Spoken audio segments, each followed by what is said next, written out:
Mesdames et messieurs, bonsoir. J'espère que vous vous portez bien.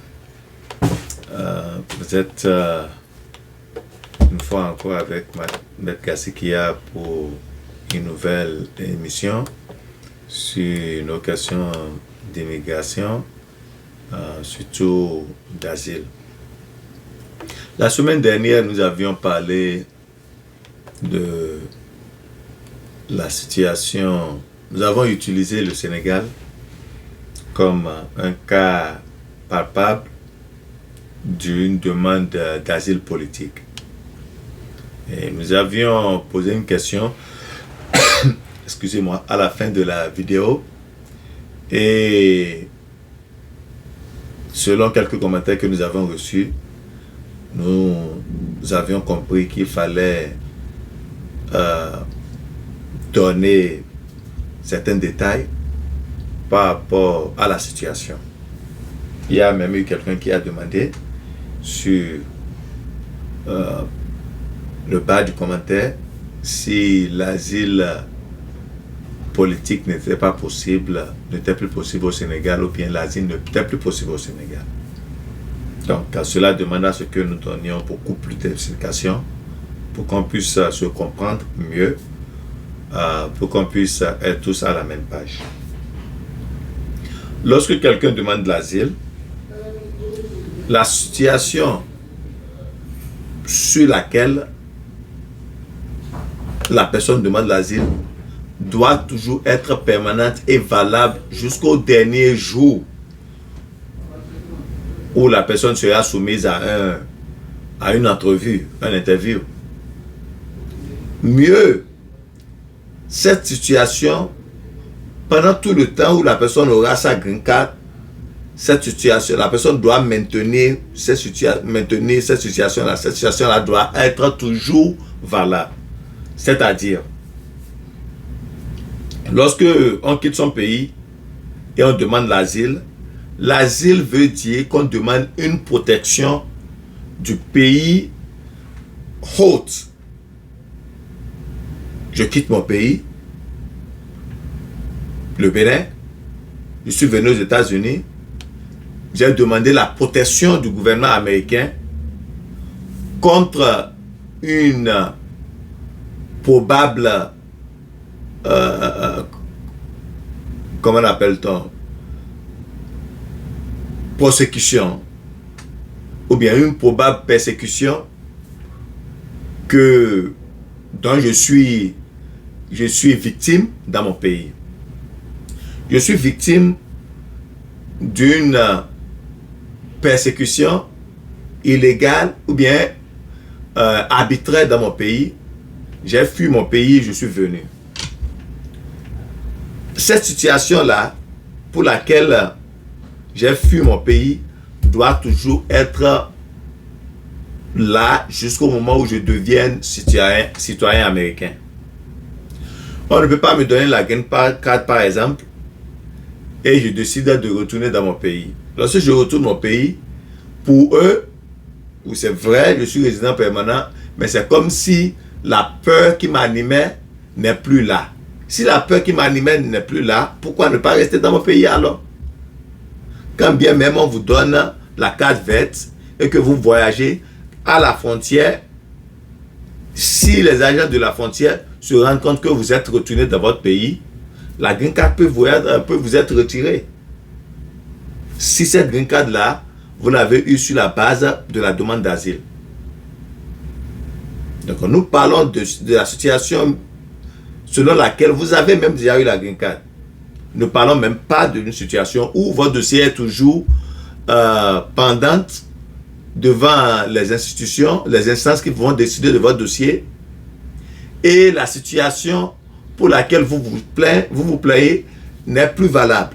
Si la situation là n'est plus là, on vous demande simplement de retourner dans votre pays. Comme je l'ai dit, j'avais déjà fait une vidéo sur cette question-là. Maintenant, dans ce cas échéant, nous sommes en train de parler de l'asile politique. Un Sénégalais dit qu'il est membre du PASTEF. Et il demande l'asile parce qu'il a milité pour le PASTEF. Et nous tous, nous savons que les militants du PASTEF, à savoir notre nouveau président, le président Faye, son excellence, et son leader, M. Sonko, ont été emprisonnés. Et beaucoup d'autres membres du PASTEF ont été emprisonnés parce qu'ils sont contre le gouvernement de Macky Sall. Maintenant, Dieu, dans sa gloire et dans sa puissance, a donné le pouvoir à ceux qui sont opprimés. Vous vous dites dans votre demande d'asile que, ou bien vous disiez que vous êtes supporter de Sonko, vous êtes membre du PASTEF, c'est pourquoi vous avez fui votre pays, parce que le gouvernement vous persécute. Maintenant, votre parti auquel vous appartenez est maintenant au pouvoir. Pourquoi ne pas retourner dans votre pays? C'est très simple que ça. Ce qui fait que votre demande d'asile n'a plus lieu d'être, puisque ce dont vous avez peur n'est plus là. Macky Sall n'est plus là avec son gouvernement pour vous persécuter.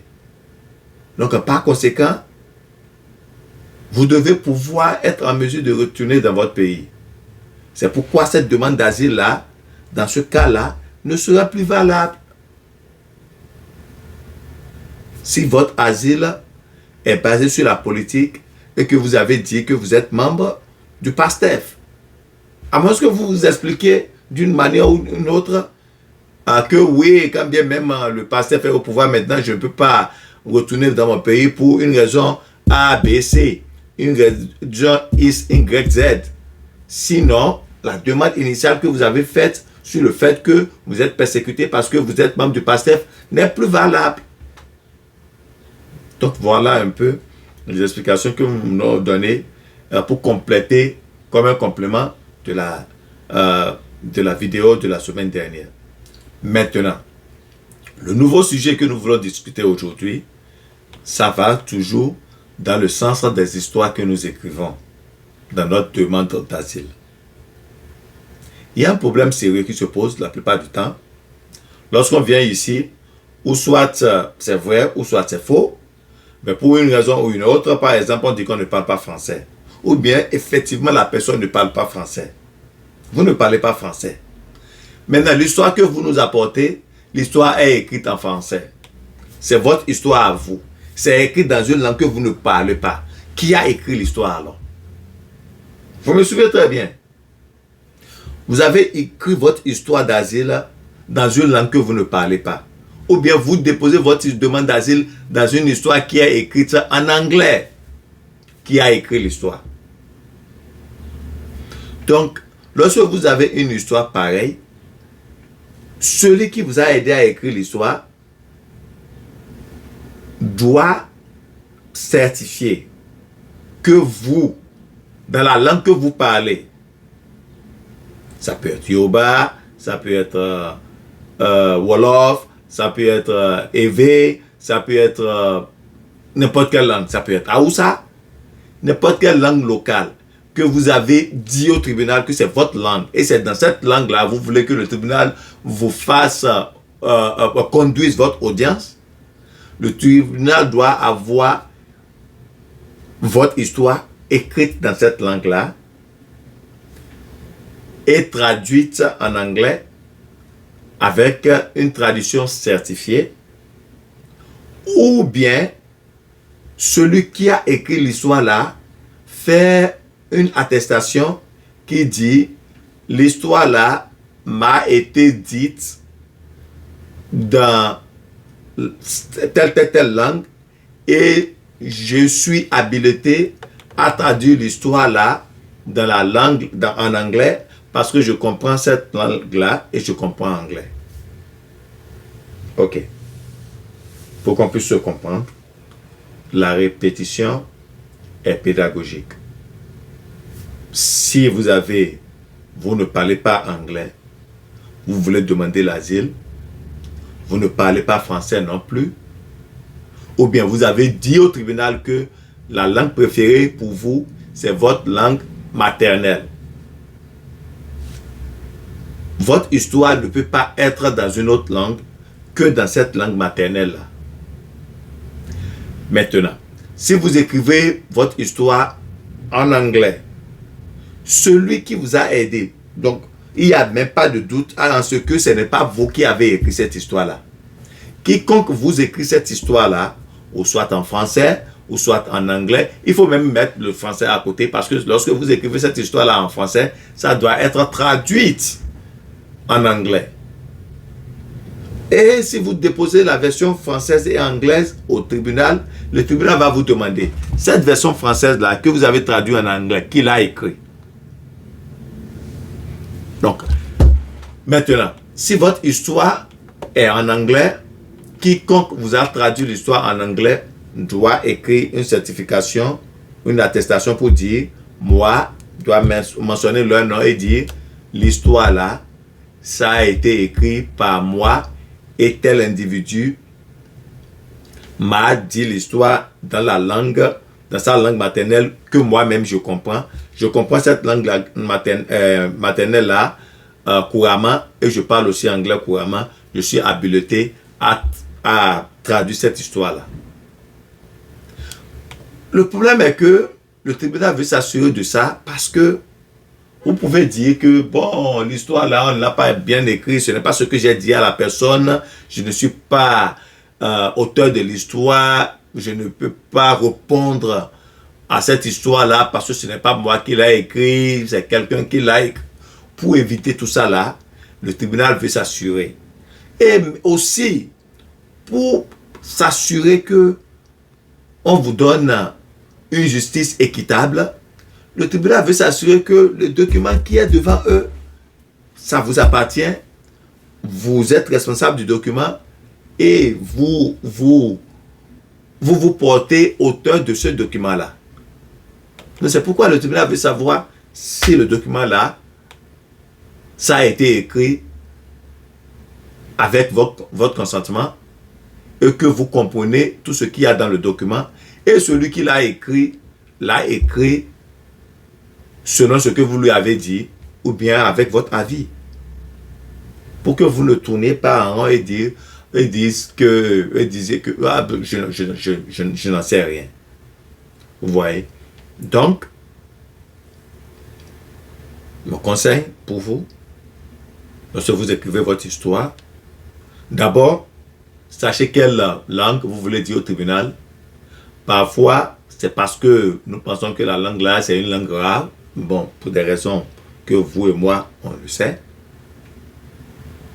Vous dites au tribunal, peut-être sincèrement, vous ne comprenez pas que cette langue-là, et c'est cette langue-là, la meilleure langue pour vous. Le tribunal va faire des efforts pour trouver quelqu'un qui parle cette langue-là.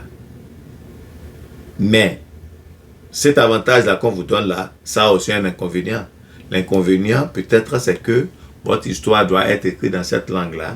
Ou bien si l'histoire n'est pas écrite dans cette langue-là, la version anglaise que vous déposez au tribunal doit être certifiée par quelqu'un qui parle la langue très couramment et qui parle aussi l'anglais très couramment. Ce sera tout pour aujourd'hui. Merci infiniment pour votre attention et nous allons vous retrouver pour des éditions prochaines. Merci.